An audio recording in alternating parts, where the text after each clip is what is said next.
नमस्कार दोस्तों, आज भिडियोटी बहुत खास होगा जाऊँगी। आज मु आपण मानक नहीं बाबा केदार दरबार को एमती एक स्थान जो जावाई प्रत्येक भक्तर गोटे स्वप्न थाए किंतु केदारनाथ यात्रा जी सुंदर सेति कष्ट से आज यही ब्लॉग रे मु आपण मानक सबकुछ जनइबी। आपण केमिति जिबे, केते टंका खर्च हम रही कौटी भल सुविधा केमिति कम बजेट रे आपण जाइकरी आराम से आसीपारे। जदि आपण भी 2026 रे केदारनाथ जीवाकू प्लान करुछंती तेबे एही वीडियो को शेष पर्यंत निश्चय देखंतु। नमस्कार दोस्तों, स्वागत आपण मानक मोर ए नुआ ब्लॉग रे। सब प्रथमे आपण ओडिशा रु हरिद्वार आसी जिवे ट्रेन रे। ट्रेन टिकट पड़ 900 टंका। हरिद्वार को आसी सारी आधार कार्ड दे रजिस्टर करदेवे केदारनाथ यात्रा पाई। तो आज ही तो बस मिलिबो नाही, तो काली अपेक्षा करिया पड़ियो। सकाळ 2टा को आपण जेमती उठिया को चेष्टा करिवे आ बस मिल जिवो ठीक हरिद्वार बस स्टैंड पाखरे ही रोड साइड रे लागि थाए बस। तो अब चलो आगे देखा हवा। ओके, तो सांग माने गाड़ी मिलगला से वीडियो बनई पार्लेनी, बहुत जल्दी रे थी से क्षमा चाहिए। गाड़ी कम से कम 80 किलोमीटर तो आसी सारी से माने लोक मैंने कौन खा खाई करने गाड़ी रही। आपण भावुए भाई आपण कौन बस टिकट कथा किसी कहले ना, टेंशन नियंतु नहीं, मुझे सब जनइबी। आपण बिल्कुल टेंशन न नहीं सेठी माने रजिस्टर कर सारी आपण को होटेल कुंबा स्टेशन भी गोटे राति रही जातु केमिति करी। ता पर दिन समान सकाळ 2टा को उठी आसतु आ बस स्टैंड पाखरे, बस स्टैंड भितर को जीवे नहीं, बस स्टैंड पाखरे ही रोड साइड रे आपण मानक मेन रोड ही मिल जिवो गाड़ी बहुत सारा। आ गाड़ी रे जाई बसी आपण मानक 550 दे टिकट काटी देबे। तापर एमती एबे जेमती बस एठी अछि आपण मानक सेमती एठी आनी रखियो। ए जगह रे ही आपण माने किछि कोन जलखिया वक्तर खाइबे जदि खाइबे आ नहले आपण बसी पारंती आराम से। आपण भावुए केते टंका कौन खर्च हम, तो मुझे कहीदे शुण। कम से कम आप 10,000 धरतु, 10,000 रु बहुत पैसा बंचो आपणकर। माने मो लो बजेटा कहले आपण ऊपर डिपेंड करिवो। आपण जति खाइबे एमती बड़ बड़ होटेल रे बड़ बड़ रूम रे रहिबे जति आपण ऊपर डिपेंड। आपण जति बजेट हिसाब रे चली जाउ चाहू जति सेमती आपण मो जोटा कहूँ सेटा करेंगे जति आपणकर बहुत पैसा बंची पारे। तो बजेट सहित आपण मानक निज सेफ्टी भी दरकार। से लगी आपण स्टेशन न रही हरिद्वार रे जो गोटे राति अपेक्षा करेंगे से गोटे रूम नहीं जातु। कम से कम 500 ରୁ 400 टका पड़ो। मो भाया जदि आपण एकेला ट्रेवल करछंती आपण को निश्चित गोटे सस्ता सुंदर मजबूत रूम नवा दरकार, कम से कम 400-500 रे। आउ ए वीडियोटी खास से जी कम बजेट रे ट्रेवल करने चाहूँ जदि 2026 रे, आउ जी एकेला भी ट्रेवल करने चाहूँगी। सोनप्रयाग रे ओह्लैला परे लोक माने जेमती गाड़ी खोजा लगुंट ये मिल जीप, किंतु आपड़ से भूल करेंगे ना। ठीक 2 किलोमीटर आउरी चली जावाक पड़ो। चली चली जाए 2 किलोमीटर पर गोटे ब्रिज आसो, लुहार ब्रिज, से आपण मानक मिल जाव बहुत सारा जीप। आ मात्र 50 टंकार आपन को नहीं छाड़ीदेव गौरी कुंड रे। सेठू आपण भल किसी खाद्य खाई आपण ऊपर को चढ़िया चेष्टा करेंगे, कहीं बहुत एनर्जी दरकार। खाଇବା तो टिके महंगा पड़ो किंतु आपण बजेट देखिए ना, सेठी निश्चय खाଇବା दरकार, कहीं आपन को बहुत सारा एनर्जी दरकार। तो आपण मैंने देखुए ये रोड ये तो किसी ना, आठ भी खतरनाक रोड आपण मानक देखदेवी। ये देखी पारे भाई, ये तो ट्रेलर आपण माने जो स्क्रीन रे फोटोटी देखुछंती। सोनप्रयाग रे ओह्लैला परे मु वीडियो बनई पारि नथिली, सेति मु फोटो सहायता रे आपण मानक देखेबा कोशिश करिवि। तो भाई आपण को से रोड पाखरे ही बस ओह्लै दबो आ ऊपर रोड टारे आपण चली चली जिबे 2 किलोमीटर। सेठू आसीबो जीप स्टैंड, सेठू बसिबे गौरी कुंड रे नहीं छाड़ी दबो। सी एई ब्रिज देई सेपड़ को गले आपण को बहुत सारा जीप मिल जिवो आ आपण जाई परिबे। मात्र 50 टंकार आपण को नहीं छाड़ीदेव गौरी कुंड रे। सांग माने हरिद्वार रु बाहरी एते जल्दी रे आसिली जे सोनप्रयाग आउ गौरी कुंड रे वीडियो बनाइबा पई जमारू समय मिलिला नाही। तो भाई मु से सब पार करी मोर ट्रैकिंग स्टार्ट हो जाइए। भाई मात्र 3-4 किलोमीटर चलला बेले आपण मो फेस रो अवस्था देखि पारुथिबे। ट्रैकिंग कला बेले रास्ता रे बहुत सुंदर सुंदर झरणा सबू देखा मिलूँ। यही दृश्य सतरे बहुत चमत्कार। तो भाई ट्रैकिंग कला बेले आपण मानू कौन कौन सब दरकार यही देखि पारुथिबे। मु गोटे हाथ रे रुमाल धरची, सेठी अछि कर्पूर। तो भाई चलवा टाइम रे यही कर्पूर बहुत काम दे थाए, कहीं आपण को निश्वास नेबार टिके दिक्कत आसिले यही कर्पूर को टिके सुंगी दब जति आपण भाई पूरा आराम आसी जाए। तो भाई आउ कौन सामान दरकार माने एई कष्ट को आउ टिके सहज करिया पई ये देखि पाथुए पूरा लिस्ट गोटे भल ट्रैकिंग शूज आउ भल ट्रैकिंग पैंट गोटे आ टोपी बटिका पत्र टे धरियो ठंडा बटिका एमती सब आउ पावर बैंक जैकेट एमती सब सामान धरी आ हाथ रे कैश टे धरिक आसबे कहीं ऊपर ओनली कैश नॉट फोन पे। सांग माने केदारनाथ एही ट्रैकिंग देखा जी सुंदर चढ़ा से कष्ट मध्य प्राय 20 ରୁ 22 किलोमीटर यही रास्ता कौटी खाल तो कौटी बहुत उच्चा बाट बहुत चली सारे किंतु ए रास्ता सरिबार ना नेउनी आगको देखुची तो एबे भी अनेक बाट बाकी अच्छी किंतु मु भी हार मानिला वाला लोक नुहे जिते कष्ट हेले भी आगको बढ़ी चलि सांग माने एठी केतल वर्षा आसीबो केतल खरा आसीबो सेटा किछि कहि होबो नै सेति आपण रेनकोट धरी चलंतु आउ एबे वर्षा आसीबार संभावना अछि टिके अंधारिया पाग हलाणी तो सांग माने घोड़ा मानकठू टिके दूरे ही चलंतु आउ पहाड़र साइड साइड रे ही चलंतु माने आउटर साइड की जमारू जांतुनु सांग माने मु आउ थरे कहि दउची ट्रैकिंग करबा समय रे घोड़ा मानकठू जेते दूरे रुह सेते भलो रास्ता रे घोड़ा आसिले जम्मा पाखा पाखी रुहंतु नाही कारण से माने अचानक धक्का दे पारंती सेति आपन को चोट लागि पारे तो दोस्त ध्यान रखी आगो को चलंतु ओके तो चलो सांग माने हठात वर्षा आसीगला से वीडियो बनई पार्लिनी किंतु मु कोठी भी रहीनी रेनकोट पिंधिकी मध्य मु वर्षा रे ही चलीची आ मो हाथ फाथ सब कालुआ पड़गलानी एमती शीत होउची जे बाप रे कहबाकू नाही बाटर बहुत कष्ट आउ घोड़ा मानकर भिड़ किंतु किछि कथा नाही आमे चलवा एमती भिड़ रे ही भाई सबुठु जरूरी हाथ ग्लोव्स देखी पारे मो हाथ केमी बरफ भाया हो गला मुझे जानी केमी शीत लगुच मत मुझे आपण मानक एमती कष्टर सामना न करने को पड़ू से मुझे हाथ पाई भल ग्लोव्स आणतु बिल्कुल कंजूस करूँ ना भल क्वालिटी ग्लोव्स नहीं आसतु सका पहांतिया भी आपण मानक बहुत हेल्प कर ग्लोव्स एबे जति एमती शीत लगुच सका तो आहरी जोर शीत लगे आपड़ तो भाभी पारे से ग्लोव्स बहुत इंपोर्टेंट केदारनाथ आसवा मजाक नुह भाई 2 मिनट की थरे मौसम चेंज होउची आउ सेति जरूरी सामान दरकार मु जहाँ जहाँ कही आपण मैंने सब पैकिंग कर नहीं आसतु आउ आरामदायक ट्रैकिंग पूरा करंतु तो भाई मोर माइक पूरा खराब हो जाइथिला ओदा हेगिरी वर्षा रे सेति माइक काम देला नै सेति मु एमिति वॉइस ओवर देगिरी आपण मानक वीडियो रे सब जणाउची जोड़ा जेमिति दरकार केदारनाथ ट्रेवल पई तो मोर ये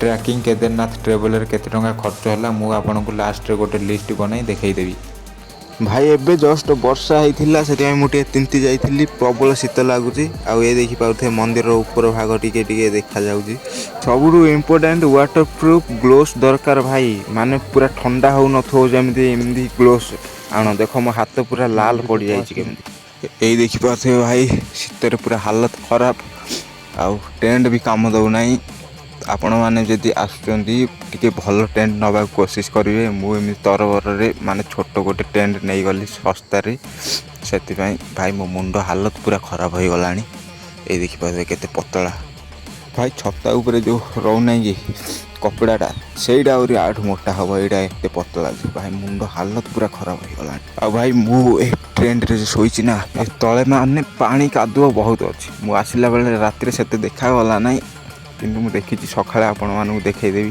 तो आपड़ जदि सेमती भल जैकेट भल ग्लोव्स भल ट्रैक पैंट आ भल शूज माने आपन को सेते टिके कष्ट होबो नाही काहे ना मोर बूट शूज वगैरह सब ओदा हो गला वर्षा रे आ मो हाथ तो पूरा कालुआ पड़ी गला भाई एते ठंडा आपण माने प्रथमे 8 किलोमीटर गला पर्यंत किछि लागिवो नाही किंतु जेतोळ पूरा ऊपर को जे पूरा ठंडा लागिवो आ सबुठ बड़ कथा भाई मो भलिया एमती माने कम पैसार टेंट नबा कोशिश करनी जिते हम से 500 ରୁ 600 भितर तुम भल टेंट गोटे नहीं पार माने गोटी गैस टेंट भल टेंट मिल आमती मत 300 टଙ୍କା यहाँ ए टेंटा मुझे सस्तार गोटे आनली तो भाई तले एमती काद माद मुला बेले देखी से शीत लगुच एबे मु सोई पड़ी 10टा राति हो गलानी आ काली सकाळ 2टारू पुणी थे उठा पड़ो दर्शन पर लाइन लगे पड़ो सांग मैंने एबे राति 2टा होती आउ ये देखी पाथे मोर दर्शन टिकेट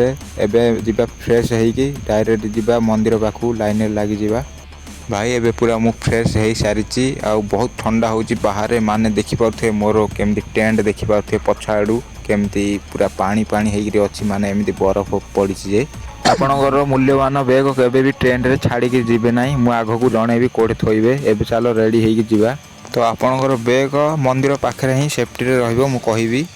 ତ ସାଙ୍ଗମାନେ ମୋର 2ଟା ଅଧେରୁ ଲାଇନରେ ଲାଗିକିରି ମଧ୍ୟ ଏବେ ବି ଏତେ ଗହଳି, ଏବେ ହେଇଗଲାଣି 5:30 ଆଉ ଆପଣମାନେ ଦେଖୁଥିବେ। ସେଥିପାଇଁ ଆପଣ ଯଦି ଜଲ୍ଦି ମାନେ ଦର୍ଶନ କରିବାକୁ ଚାହୁଁଛନ୍ତି କମ୍ ସେ କମ୍ ଘଣ୍ଟେ ରାତିରୁ ଉଠିବାକୁ ପଡ଼ିବ। ଆଉ ଘଣ୍ଟେ ରାତିରୁ ଉଠିଲେ ମଧ୍ୟ ଆମର କିଛି ନାହିଁ। ଦେଖନ୍ତୁ ଏତେ ସାରା ଲୋକ କେମିତି ମାନେ ଏତେ ଥଣ୍ଡାରେ ଛିଡ଼ା ହେଇଛନ୍ତି, ମାନେ ପୁରା ବୋର୍ ହେଇଗଲାଣି। ଆଉ ଭିତରେ ଚାଲିଛି VIP ମାନଙ୍କର ଦର୍ଶନ ଆରାମସେ। 7:30 ହେଇଗଲାଣି, ଏବେ ମୁଁ ମନ୍ଦିର ପାଖାପାଖି ପହଞ୍ଚି ସାରିଛି। କାହିଁକିନା VIP ମାନଙ୍କର ଦର୍ଶନ ସରୁଛି ତ ଆମ ଲାଇନ୍ ଟିକେ ଟିକେ ଆଗକୁ ବଢ଼ୁଛି। ସାଙ୍ଗମାନେ ଶେଷରେ ବାବା କେଦାରଙ୍କ ଦର୍ଶନ ହେଇଗଲା। ଏବେ ସକାଳ 8ଟା ଅଧେ ହେଲାଣି। ଏତେ ସମୟ ଅପେକ୍ଷା ଆଉ କଷ୍ଟ ବାବାଙ୍କୁ ଦେଖିଲା ପରେ ସବୁ ଭୁଲି ଯାଇଛି। ମୁଁ ଏବେ ମନ୍ଦିର ପଛପଟେ ଅଛି। ଆଉ ଭାଇ ବିଶ୍ୱାସ କରିବନି କେତେ ସୁନ୍ଦର, କେତେ ଶାନ୍ତି ଏଠି। ସାଙ୍ଗମାନେ ଗୋଟେ ଜରୁରୀ କଥା କହିବାକୁ ଯାଉଛି, ଆପଣଙ୍କର ମୂଲ୍ୟବାନ ବ୍ୟାଗକୁ କେବେ ବି ଟ୍ରେନରେ ଛାଡ଼ିକିରି ଯାଆନ୍ତୁ ନାହିଁ।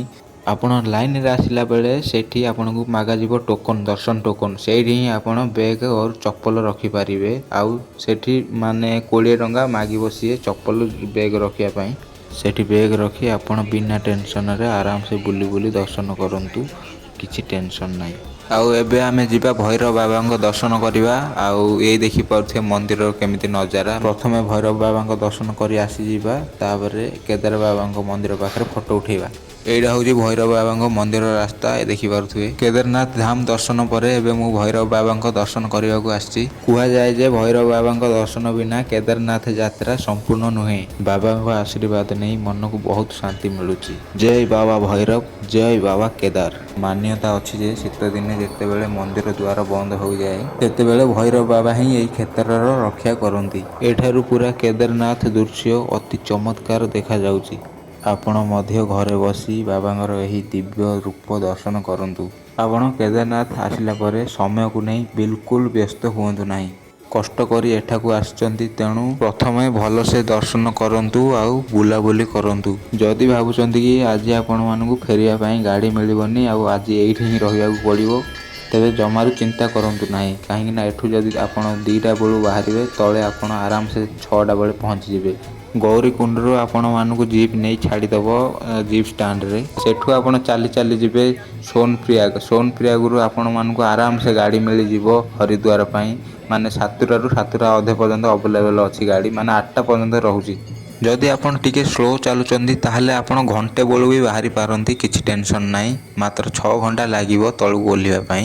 ମୋତେ ତ ମାତ୍ର 4 ଘଣ୍ଟା ଲାଗିଥିଲା, 4.5 ଘଣ୍ଟା। ଆଉ କାହିଁକିନା ମୁଁ ଟିକେ ସ୍ପିଡ଼ ଚାଲୁଛି ନା। ତ ଭାଇ ଫାଇନାଲ୍ ଭ୍ୟୁ ଏବେ ଦେଖିବାକୁ ଯାଉଛନ୍ତି ଆମେ। ଏଇ ଦେଖନ୍ତୁ ବାବା କେଦାରନାଥଙ୍କ ମନ୍ଦିର। ଭାଇ କେମିତି ସୁନ୍ଦର ଦେଖାଯାଉଛି ଦେଖନ୍ତୁ। ପଛରେ ବଡ଼ ପାହାଡ଼, ବରଫର ପାହାଡ଼, ଆଉ ଆଗରେ ଦେଖ କେମିତି ସୁନ୍ଦର ଦୃଶ୍ୟ। ସାଙ୍ଗମାନେ କେଦାରନାଥରେ ରହିବାକୁ ହେଲେ ଯେମିତି ବଜେଟ୍ ଦେଖିବା ସହିତ ଆପଣମାନଙ୍କର ଟିକେ ଆରାମ ଦେଖିବା ବି ବହୁତ ଜରୁରୀ। ମୋ ମତରେ ଆପଣ ଟେଣ୍ଟରେ ବଜେଟ୍ ଦେଖନ୍ତୁ ନାହିଁ, ବିଲକୁଲ ମୋଟା ଟେଣ୍ଟ ନିଅନ୍ତୁ। 500ରୁ 600 ଟଙ୍କା ଆରାମସେ ମିଳିଯିବ ଆପଣଙ୍କୁ ମୋଟା ଟେଣ୍ଟ। ଆଉ ସେଥିରେ ମୋଟା ଗଦି ଥିବ, ମୋଟା କମ୍ବଳ ଥିବ ଆପଣମାନଙ୍କୁ ଘୋଡ଼ି ହେବା ପାଇଁ। ଆଉ ଭାଇ ଇଏ ଦେଖିପାରୁଥିବେ ଏବେ ଟିକେ ଟିକେ ବରଫ ପଡ଼ୁଛି। ଆଉ ଚାଲ ଆସିବା ଟେଣ୍ଟର କଥା। ମାନେ ଟେଣ୍ଟ ଆପଣ ଯେତେ ଭଲ ନେବେ ସେତେ ଭଲ। ମୁଁ ଗୋଟେ ପତଳା ଟେଣ୍ଟ ନେଇଥିଲି।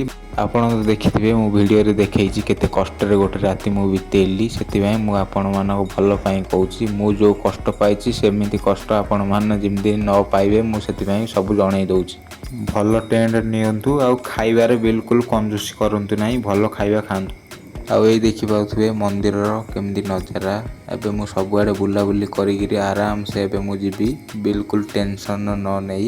କାହିଁକିନା ଆପଣ ଏତେ କଷ୍ଟରେ ଯେତେବେଳେ ଏତେ ଉପରକୁ ଆସୁଛନ୍ତି ଦର୍ଶନ କରିବା ପାଇଁ, ଏତେ ଜଲ୍ଦି ଫେରିବାକୁ ବିଲକୁଲ ଚେଷ୍ଟା କରନ୍ତୁ ନାହିଁ। କାହିଁକିନା ଏତେ ଉପରକୁ ଆସୁଛ ବୋଲେ ଆପଣମାନେ ଆରାମସେ ବି ବୁଲିକିରି ଯାଆନ୍ତୁ।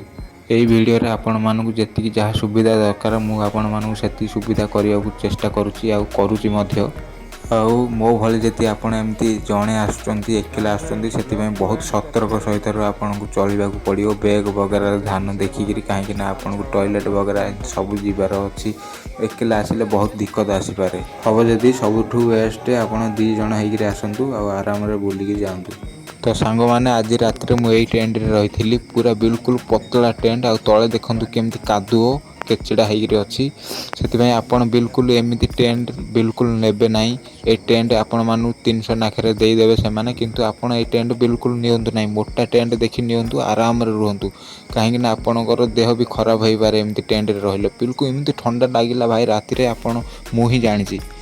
ଟେଣ୍ଟ ତଳେ ଏମିତି କାଦ ପାଣି ଥିଲେ ଆପଣ ବିଲକୁଲ ସେ ଟେଣ୍ଟରେ ରୁହନ୍ତୁ ନାହିଁ। ଆପଣ 500-600ରେ ଆରାମରେ ମୋଟା ଟେଣ୍ଟ ନେଇ ରୁହନ୍ତୁ। ଓକେ, ତ ସାଙ୍ଗମାନେ ପ୍ରଥମ ଥର ପାଇଁ ମୁଁ ଦେଖୁଛି ଏତେ ପାଖରୁ ହେଲିକପ୍ଟର, ଦେଖିପାରୁଥିବେ।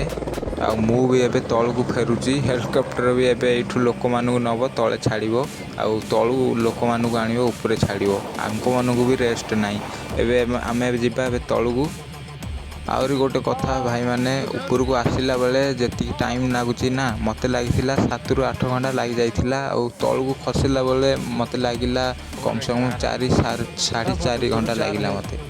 ଆଉ ମୁଁ ଏ ଭିଡ଼ିଓ ତ ଭଏସ୍ ଓଭର୍ ଦେଇ ଏଡ଼ିଟିଂ କରିକି କହୁଛି, ସେଥିପାଇଁ ମୁଁ ଜଣେଇଦେଲି ମୋତେ କେତେ ଟାଇମ୍ ଲାଗିଥିଲା। ଆଉ ଏବେ ଦେଖନ୍ତୁ ଆହୁରି ଗୋଟେ ଆସୁଛି ହେଲିକପ୍ଟର, ଆସିଗଲା। ଆଉ ଏଠି ଲୋକମାନଙ୍କୁ ଛାଡ଼ିଦେବ, ଆଉ ଥରେ ଏମାନଙ୍କୁ ନେଇ ଚାଲିଯିବ। ଆଉ ମୋର କେତେ ଟଙ୍କା କ'ଣ ଖର୍ଚ୍ଚ ହେଲା କେଦାରନାଥ ଟ୍ରାଭେଲରେ, ମୁଁ ଗୋଟେ ଲିଷ୍ଟ ବନେଇ ଦେଖେଇଦେବି। ଆଉ ଆପଣମାନେ ଦେଖି ଜାଣିପାରିବେ ମୋର କେତେ ଟଙ୍କା କ'ଣ ଖର୍ଚ୍ଚ ହେଲା। ଆଉ ମୁଁ ତ ଲିଷ୍ଟ ତ ମୁଁ ଦେଖେଇଦେବି ଲାଷ୍ଟରେ। ତ ଦେଖାହେବା ଆମେ ଆଉ ଗୋଟେ ନୂଆ ବ୍ଲଗ୍ରେ। ଓକେ।